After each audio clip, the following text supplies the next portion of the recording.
Baghdad के मज़ाफ़ात में एक छोटी सी बस्ती थी जहां एक बूढ़ा शख्स अपनी जिंदगी के आखिरी अय्याम गुजार रहा था।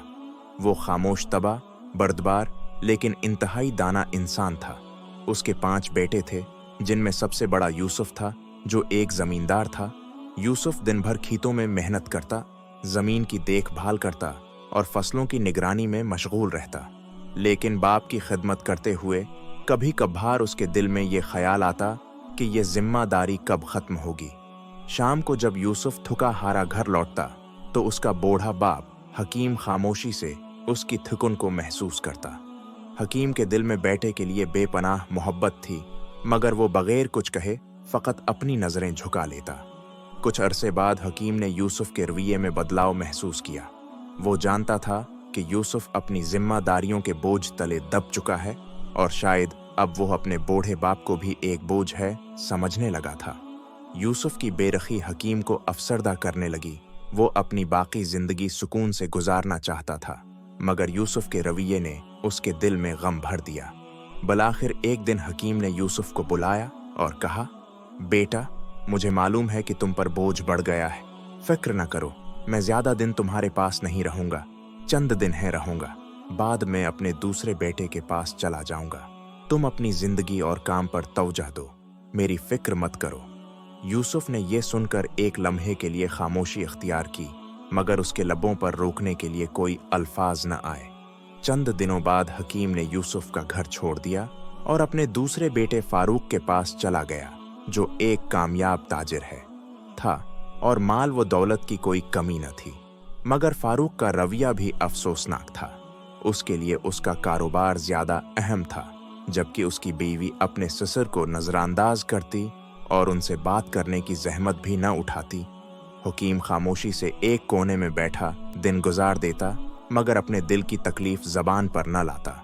कुछ वक्त गुजरने के बाद फारूक ने अपनी बीवी की बातों में आकर अपने बाप से कहा, बाबा, अगर आप मेरे साथ रह रहे हैं तो मुझे कारोबार में मदद करनी चाहिए ताकि मुझे भी कुछ फायदा हो। हकीम खामोश रहा। उसका कमजोर जिस्म, झुकी हुई कमर और कांपते हाथ गवाही दे रहे थे कि वो किसी मेहनत के काबिल नहीं रहा, मगर उसने अपने बेटे की बात का बरा नहीं माना। वो जानता था कि फारूक उसे सिर्फ एक जिम्मेदारी समझ रहा है, मोहब्बत से नहीं देख रहा।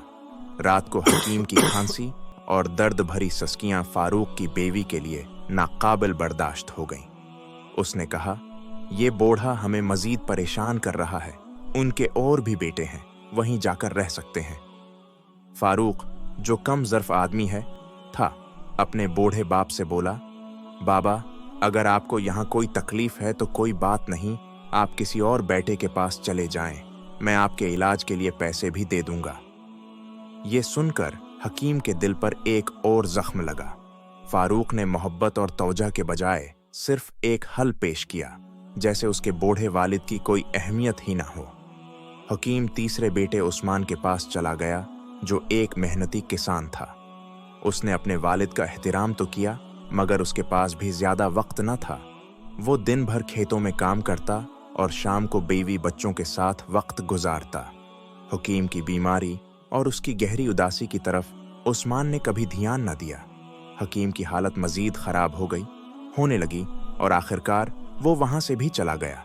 इस बार वो चौथे बेटे अहमद के पास गया, जो एक लालची और धोखाबाज इंसान था।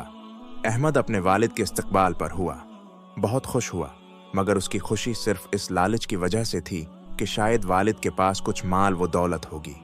जब उसे मालूम हुआ कि बूढ़े बाप के पास कुछ भी नहीं है, तो उसने भी बेरखी बरतना शुरू कर दी।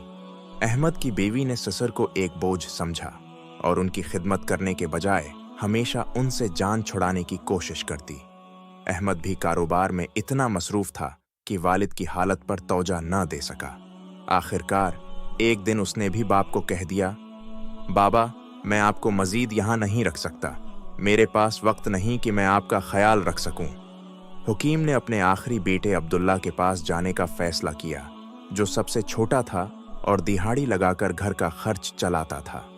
अब्दुल्ला गरीब जरूर था, मगर नेक और मेहनती था। वो जो कुछ कमाता, उसमें से अपने बाप के लिए दवाइयाँ खरीदता। उसकी बीवी भी नेक दिल औरत थी और अपने ससुर की खिदमत दिलो जान से करती थी। जब हकीम ने अब्दुल्ला और उसकी बीवी की मोहब्बत देखी तो उसका दिल खुश हो गया और उसने बहुत दुआएं दी। वक्त गुजरता गया और हकीम अब्दुल्ला के घर में सुकून से रहने लगा। बिलाखिर हकीम की तबीयत बिगड़ने लगी। अब्दुल्ला अपने वालिद की बिगड़ती हालत देखकर गमगीन हो जाता और अक्सर रो पड़ता। हकीम ने एक दिन अब्दुल्ला को करीब बुलाया और नहीफ आवाज में कहा, बेटा, मेरे आखिरी दिन करीब हैं। अल्लाह तुम्हें खुश रखे, तुमने मेरी दिल से खिदमत की। अब्दुल्ला की आंखों में आंसू आ गए और बोला, बाबा, हम आपके बगैर कैसे जी सकेंगे। हकीम मुस्कुराया और बोला, बेटा, मौत अटल है। मैंने तुम 5 बेटों का इम्तिहान लिया मगर तुम ही कामयाब हुए। मेरे बाद बगदाद जाकर जाबिर नामी शख्स से मेरी उमानत ले लेना, वो तुम्हारे लिए मेरा आखिरी तोहफा है। चंद दिन बाद हकीम इस दुनिया से रुखसत हुआ। अब्दुल्ला ने अपने भाइयों को इत्तला दी और वो सब जो कभी वालिद को बोझ समझते थे जनाजे में शरीक हुए। अब्दुल्ला बगदाद गया और इमानत ले आया। जब उस हो गया ने संदूक खोला तो हैरान रह गया कि उसमें कीमती दुकानों के कागजात, जीवरात और शर्फियां मौजूद थीं। अब्दुल्ला ने अपनी ईमानदारी साबित करते हुए सब भाइयों को उनका हिस्सा दिया, जबकि खुद सादा जिंदगी गुजारता रहा। मगर वक्त ने अपना फैसला सुना दिया। बड़े भाई गलत फैसलों की वजह से बर्बाद हो गए, जबकि अब्दुल्ला ईमानदारी, बाप की दुआओं और मुसलसल मेहनत के बाइस बगदाद का कामयाब ताजिर बन गया। उसने एक आली शान घर खरीदा और खुशहाल जिंदगी बसर की, मगर वालिद की कमी हमेशा महसूस की। ये कहानी हमें सिखाती है कि वालिदैन की खिदमत करना दुनिया और आखिरत दोनों में कामयाबी की जमानत है।